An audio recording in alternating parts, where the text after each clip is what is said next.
Kabila ne sera pas candidat à la présidentielle en RDC. Le président de la RDC Joseph Kabila ne se présentera pas à l'élection présidentielle du 23 décembre. Ramazani Shadary, ancien ministre de l'Intérieur, sera le candidat du Front commun pour le Congo. L'ancien ministre de l'Intérieur, aujourd'hui secrétaire permanent du PPRD, numéro 2 du parti présidentiel, est le candidat du FCC aux prochaines élections présidentielles, vient d'annoncer le FCC, et Lambert Mende. Cette nouvelle intervient à quelques minutes de la fin du dépôt des candidatures. Fin de suspense. Il n'y aura pas de troisième mandat présidentiel en République démocratique du Congo pour Joseph Kabila. Reste à savoir si après ce choix, la majorité présidentielle, recomposée en FCC, restera unie. Avec cette non-candidature du président Kabila, une partie de la crise politique congolaise vient de s'évaporer, car les opposants et la société civile le soupçonnaient de vouloir briguer un troisième mandat anticonstitutionnel. Le 23 décembre prochain, l'opposition et les indépendants feront, ainsi face Shadary du FCC, pour tenter de bénéficier de la confiance du souverain primaire et accéder à la magistrature suprême. Qui est Emmanuel Ramazani Shadary. Emmanuel Ramazani Shadary est né le 29 novembre 1960, un homme politique, député national, ancien vice-gouverneur, et gouverneur de la province du Maniema, président du groupe parlementaire PPRD et coordonnateur de la majorité présidentielle, MP, à l'Assemblée nationale de la République démocratique du Congo. Et après sa licence en sciences politiques et administratives à l'université de Lubumbashi, Emmanuel Ramazani Shadary a fait le 3e cycle en sciences politiques et administratives à l'université de Kinshasa, où il a obtenu un diplôme d'études approfondies. Il a été assistant à l'ISDR et à l'ISC-Kindou, de 1992 à 1994. En 1995, il a été élu secrétaire général de la société civile du Maniema et en 1997, vice-gouverneur sous le régime de Laurent-Désiré Kabila. En 1998, il est nommé gouverneur de la dite province par le même Laurent-Désiré Kabila. Il sera reconduit en 2001 par l'actuel président de la République, Joseph Kabila. En 2002, il fonde avec ses pairs le Parti du peuple pour la reconstruction et la démocratie, PPRD, parti au sein duquel il va exercer en 2005 la fonction de secrétaire national, chargé du processus électoral et de président de la commission de discipline. Réélu député national en 2011 après la première législature de 2006-2010, il est nommé premier vice-président de la commission politique administrative et juridique de l'Assemblée nationale. Ancien ministre de l'Intérieur, Emmanuel Shadary est aujourd'hui secrétaire permanent du PPRD. Emmanuel Shadary, bien que désigné par Joseph Kabila, est frappé par les sanctions de l'Union européenne pour violation des droits de l'homme.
Et le militant réagit après les meetings. Nécessaire, ça là, un bon modèle. Et moi, je tire un bon modèle.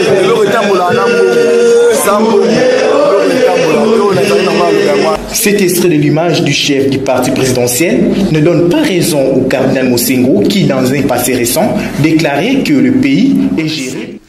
Joseph Kabila a gardé le cap prescrit constitutionnel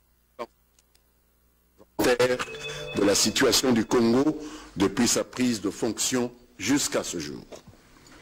Peu avant ce discours, le chef de l'État avait procédé à la restructuration de nos forces armées et de notre appareil judiciaire dans le strict respect de la légalité.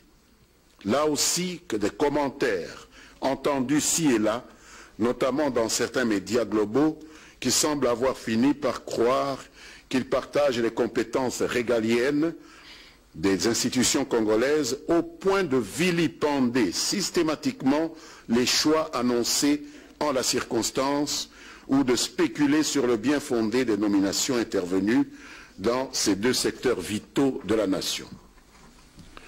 S'agissant du dernier des séjours du président en Angola, jeudi et vendredi, je m'étonne de ce que malgré les termes un peu plus clairs du communiqué final et des déclarations des deux chefs d'État devant vos collègues à Luanda, certains se soient laissés aller à prétendre que cette invitation était en réalité une convocation du président devant je ne sais quel tribunal supranational pour y recevoir admonestation et injonction combinatoire sur la conduite des affaires de la République démocratique du Congo.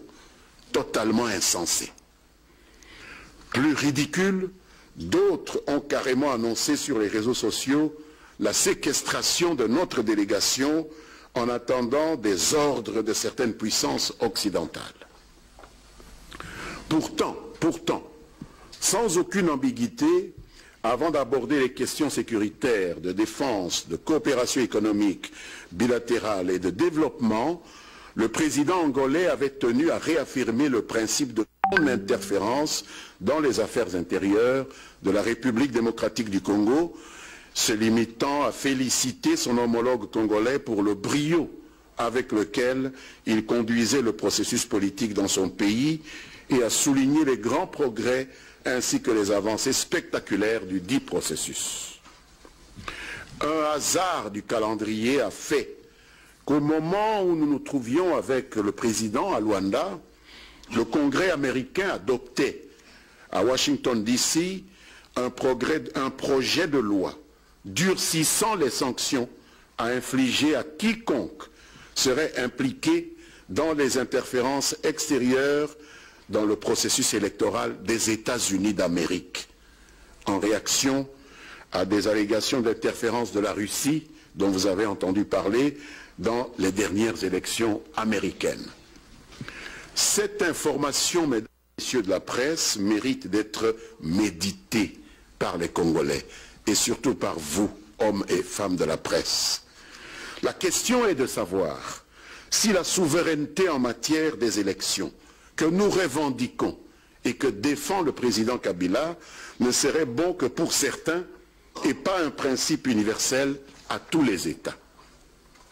Le gouvernement et toutes les forces qui le composent, particulièrement le Front commun pour le Congo, restent convaincus que nous, Africains et Congolais, devrions écrire notre histoire nous-mêmes, chez nous, et ne plus accepter les interférences des autres qui se prennent pour les maîtres du monde, tout en refusant les ingérences extérieures dans leurs affaires intérieures à eux, et particulièrement dans leurs processus électoraux.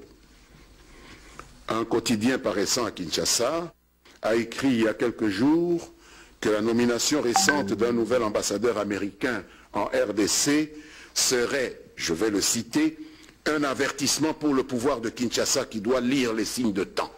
Fin de citation. Nous nous interrogeons sérieusement sur ce que cela veut dire. Ajouter à la psychose inutile, dévalorisante et contre-productive dans laquelle vivent les Congolais depuis 1960. La RDC dispose d'excellents professionnels de médias. J'en vois ici devant moi. Peut-être devrait-il penser un jour à éditer un manuel à l'usage de leur père, ou procéder à un recyclage de ceux qui paraissent ignorer même les procédures élémentaires de nomination d'un ambassadeur pour représenter son pays auprès d'un État tiers.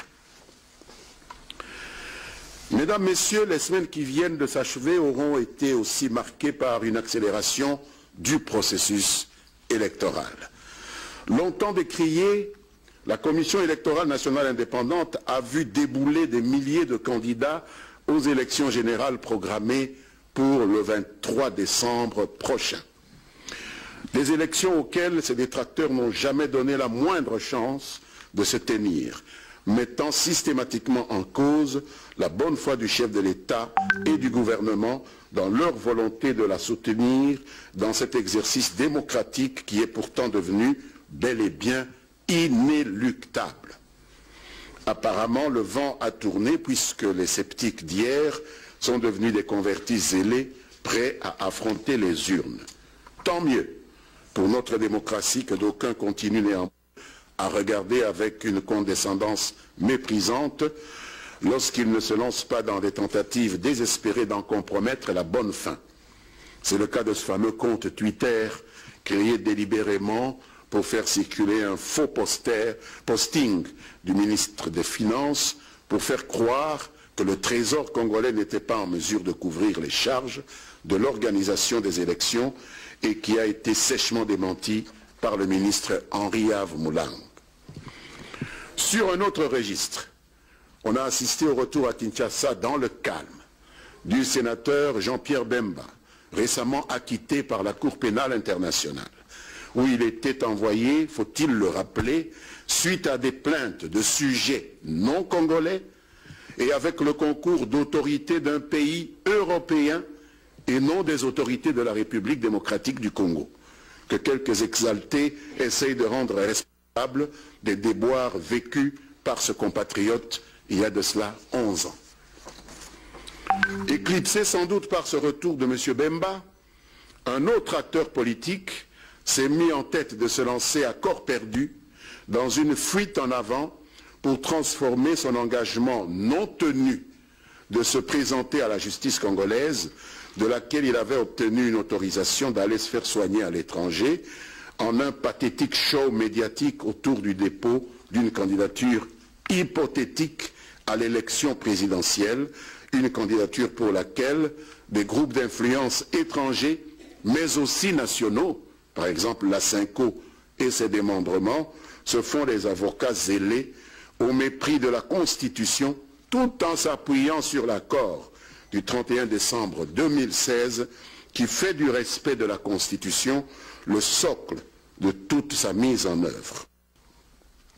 Pour donner un semblant de consistance à ce jeu, lui et ses amis ont dans un premier temps inventé une fausse demande d'autorisation d'atterrissage jamais envoyée à l'autorité de l'aviation civile avant de prétendre faussement avoir été empêchés d'entrer en République démocratique du Congo en fabriquant des faux communiqués attribués tantôt à des autorités zambiennes, tantôt à des autorités congolaises non autrement identifiées pour des raisons évidentes.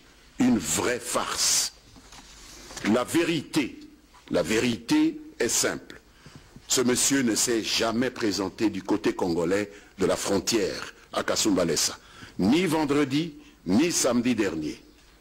Il s'est limité à se pavaner en territoire zambien, sans traverser ou même approcher de la ligne de démarcation frontalière, où on l'attendait, pour se présenter à une quelconque autorité congolaise. Par ailleurs, aussi bien la police nationale, la Direction générale des migrations, que la DGDA confirment que notre frontière avec la Zambie n'a jamais été fermée vendredi et samedi. Bien au contraire, vendredi, notre frontière à Kasumbalesa était restée ouverte jusqu'à 19 h, 30 minutes après l'heure normale de fermeture. Et samedi, la frontière n'a fermé que 3 heures au-delà des heures normales de fermeture. Tout le reste relève de simples ragots et des rumeurs. C'est dans cet imbroglio qu'un de vos collègues, sans doute abusé par ses contre-vérités et soucieux d'en avoir le cœur net, était allé à sa rencontre en Zambie, en compagnie de quelques autres compatriotes, sans s'être conformé au préalable à la législation sur l'entrée et le séjour des étrangers dans un autre pays. Naturellement, ils ont été interpellés par les autorités zambiennes, puis remis dans le cadre des relations de bon voisinage et de coopération aux autorités congolaises qui, estimant que l'incident était de peu de gravité, les ont relaxés après audition sur procès verbal à Lubumbashi. Curieusement, et je vais terminer par là, sur ce chapitre, leur interpellation en Zambie et leur identification par nos services de police, dont c'est un devoir élémentaire, à Lubumbashi, ont valu une volée de bois vert au gouvernement congolais par des activistes politiques qui se sont époumonés à mettre les conséquences de l'imprudence de ce groupe en Zambie sur le compte des services relevant du gouvernement congolais, accusés à tort de les avoir prétendument enlevés. Une attitude et des propos qui n'honorent et ne profitent ni à la consolidation de l'exercice de la démocratie, ni à la crédibilité des lanceurs d'alerte dont tout État de droit a un réel besoin. J'en viens maintenant à la conclusion des consultations que le président Joseph Kabila Kabange, autorité morale du Front commun pour le Congo, a menées pour dégager un nom de l'oiseau rare qui va représenter notre famille politique à l'élection présidentielle et derrière lequel nous allons tous nous aligner et que nous sommes en train de conduire maintenant même à la Commission électorale nationale indépendante. Il s'agit du camarade Emmanuel Ramazani Shadari, secrétaire permanent du PPRD, né en 1960 à Kabambare, dans la province du Maniema. Marié et père de 8 enfants. Il est diplômé d'études spéciales en sciences politiques de l'université de Kinshasa. Il est licencié en sciences politiques et administratives de l'université de Lubumbashi. Il est député élu en 2006 et en 2011 de la circonscription de Kabambare. Il a été président du groupe parlementaire PPRD à l'Assemblée nationale, puis coordonnateur de la majorité présidentielle à l'Assemblée nationale. Ensuite, vice-premier ministre, ministre de l'Intérieur et de la Sécurité, secrétaire général adjoint, puis actuellement secrétaire permanent du PPRD. Monsieur Emmanuel Ramazani Shadari, notre candidat, est catholique pratiquant. Maintenant, vous me permettrez de ne pas déférer à notre pratique habituelle de jeu de questions et de réponses, parce que je me dois à mon devoir de membre discipliné du Front commun pour le Congo d'aller accompagner M. Emmanuel Shadari à la Commission électorale nationale indépendante où on va clôturer la réception des dossiers. Je vous remercie. Donc vous avez suivi en direct.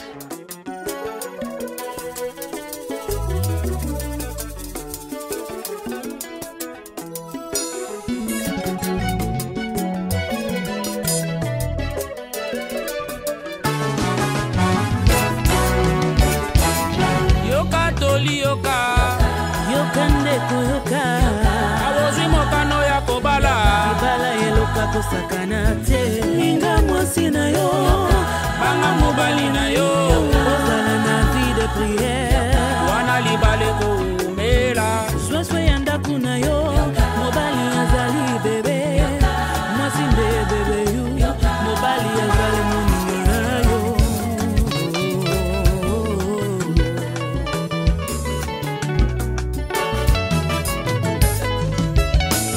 makota kandako ya libala pona kopusa mosusu mosika na la vie bayaka kobebisa tie yoka tolie ya